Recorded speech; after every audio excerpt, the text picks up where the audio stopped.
Mabinti wa kampuni hii wanamzalilisha mzee huyu, lakini mwisho wa siku walijuta. Je, mzee huyu ni nani? Cha kufanya ni kubonyeza alama ya kusubscribe na kusikiliza pamoja na kutazama simulizi hii mwanzo mpaka mwisho.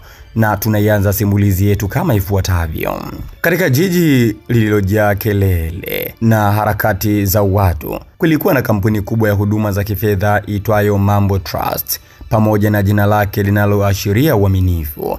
Mengi yalifanyika ndani ya kuta zake ambazo zilikuwa zimepakwa rangi ya kijivu. Katika kampuni hiyo kulikuwa na wafanyakazi mabinti wawili, mmoja anaitwa Anna, mwingine anaitwa Deborah. Wote walikuwa ni maridadi, wakijipamba kila asubuhi na kujionyesha kuwa wafanyakazi bora kuliko wengine.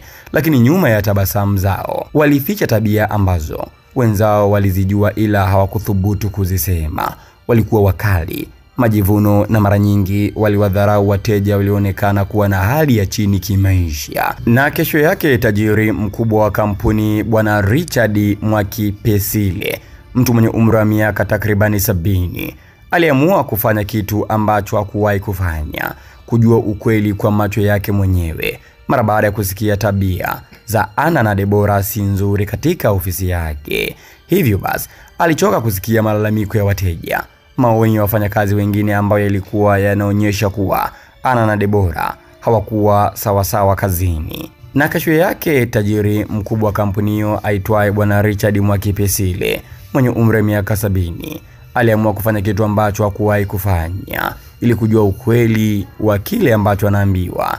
Alichoka kusikia malalamiko ya wateja, lakini pia alichoka kusikia maneno mbalimbali ya watu kuhusiana na kampuni yake. Sasa basi Anna na Deborah walikuwa wakifanya kazi katika kampuni ya mzee huyu Richard, lakini walikuwa hawajawahi kumuona kwa sura. Maana yake alikuwa mara nyingi hafiki ofisini kwake hata miezi 3 mpaka 4, hivyo wafanyakazi wengi wanamjua manager tu. Siku moja asubuhi, mzee huyu Richard, mara baada ya kupata taarifa kutoka kwa wateja mbalimbali, aliamka asubuhi na kuzungumza maneno haya: nataka kujua kwa macho yangu, sio kwa masikio yangu. Alijisemea wakati akijiandaa alfajiri hiyo kuelekea katika ofisi yake, na alivaa suruali ya kimasikini, shati la kimasikini kweli kweli, ili aende katika ofisi yake watu wasimjue. Na kweli muonekano wake mzee Richard ulikuwa ni muonekano wa kimasikini mno, ni ngumu hata watu kuweza kumfahamu. Sasa basi safari kaanza moja kwa moja kuelekea katika ofisi yake. Alipopita tu mlangoni, mzee huyu,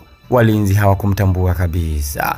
Walisema tu, mzee, ofisi zinafunguliwa saa 2, subiri hapo. Walinzi walimkalisha pale mzee Richard. Hivyo basi mzee huyu alihakikisha anaingia kama mteja wa kawaida kabisa, akakaa kusubiria.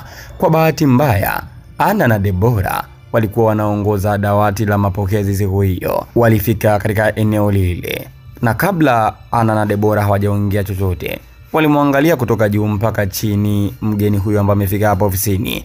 Wakacheka kimya kimya, na mmoja akasema, unataka nini mzee? Hapa si pahala pa kuja kuomba hela, Anna alisema bila huruma. Sauti yake ilipenya kama mwiba moyoni mwa Richard. Hakusema kitu, alikuwa anataka kugundua tabia zao wafanyakazi hawa. Deborah akaongezea, unakaa mtaa gani? Au unataka mwongozo wa namna ya kupata chakula njaa ikikukaba Kisha wakaangaliana kila mmoja na kucheka. Lakini hawakuishia hapo. Mara baada ya kumzalilisha mzee huyo, wakachukua yale maji machafu ambayo wafanyakazi wa kudeki walikuwa wanadekia. Hivyo basi wakamwagia mzee huyu, na mwingine akamkanyaga kabisa mzee Richard. Kisha wakasema, haya mzee, kausha hapa.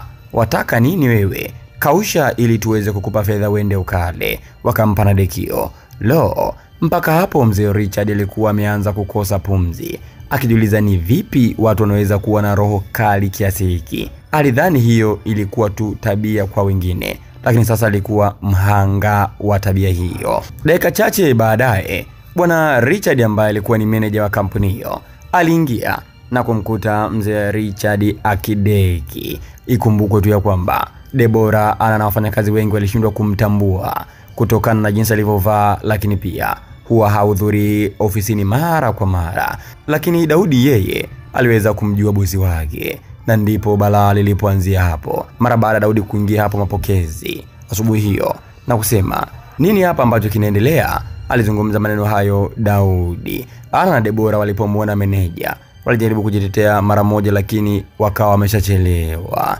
Daudi kwa uchungu kweli kweli akasema, "Huyu ndiye bosi wetu, mmemfanyia nini?" Akauliza kwa uchungu kweli kweli. Bwana Daudi, nilikuwa kama bomu. Wote wawili wakaanza kutetemeka, kinywa kikagoma hata kufunguka, macho yakaanza kutiririka machozi. Hawakuamini mzee huyu ambaye wanemdhalilisha hapa ndio bosi wa kampuni hiyo. Lo, kila mmoja alishangaa. Hivyo basi Ana alianza kuongea, sauti yake ikiwa imejaa hofu na ukosefu wa utulivu, na kusema maneno haya, "Sisi hatukujua, tafadhali."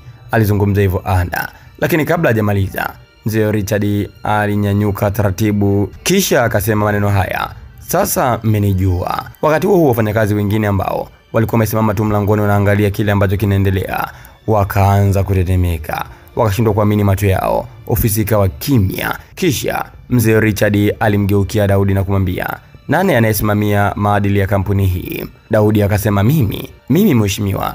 Daudi akajibu akiwa amepinda kidogo kwa aibu, akijilaumu kimoyomoyo kwa kutoshughulikia malalamiko mapema. "Kwa miaka nimekuwa nikisikia kuhusu tabia mbaya za wahudumu wetu, lakini daima nilichagua kuwaamini wale waliokuwa karibu na mimi, na sikujua jinsi matatizo yalivyokuwa yameota mizizi." Alinyanyua ile ndoo ya maji machafu ambayo alimwagiwa.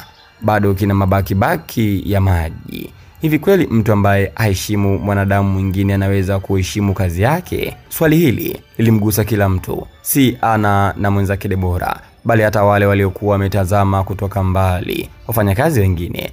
Ana na Debora walipiga magoti taratibu. Ana akasema kwa sauti ya kutetemeka, "Tunakuomba msamaha bosi. Tulikuwa tunadhani." "Mlikuwa mnadhani nini?" Mzee Richard aliingilia kati, "Kwamba watu wa hali ya chini hawastahili heshima, kwamba sura za watu ni kama vitambulisho vya thamani." Hakuongeza kitu. Aliamua kuwapa muda kutafakari walichokuwa wamefanya, lakini hakusita kufanya uamuzi mgumu sana na kusema, "Kuanzia kesho nataka haya yafanyike mara moja." Alisema kwa amri. Ana na Debora wasimamishwe kazi kwa muda usiojulikana hadi uchunguzi kamili ufanyike. Kampuni ianzishe idara ya kusimamia na kusikiliza matatizo ya wateja na maadili pamoja. Na mwisho, mafunzo ya tabia njema yawe yanafundishwa katika kampuni ili kuleta mustakabali mpya wa kampuni hii. Wote walikubaliana na kauli hiyo ya mzee Richard ambaye alionyeshwa kukerwa. Umeonekana kabisa hawakupaswa kufanya kazi katika kampuni ya mzee Richard. Na kufikia hapa, mtazamaji wa simulizi za ajabu, tunaweka nukta katika simulizi hii ambayo inamhusu mzee Richard na wafanyakazi wake wawili ambao walikosa heshima na mara kadhaa wamekuwa wakiwadhalilisha wateja wao ambao walikwenda kufanya miamala katika ofisi hiyo ya mzee Richard. Ana na Debora, hili ni funzo. Siku zote kila mtu inabidi ahudumiwe sawa. Siku zote mtu unabidi umthamini kila mtu, haijalishi huyu ni masikini, haijalishi huyu ni tajiri. Wote inabidi kuheshimu na kuwajali na kuwathamini kama walivyo wengine. Hiyo ndio funzo ya simulizi yetu nzuri. Na wewe umejifunza kipi? Andika maoni yako hapo katika sehemu ya comment.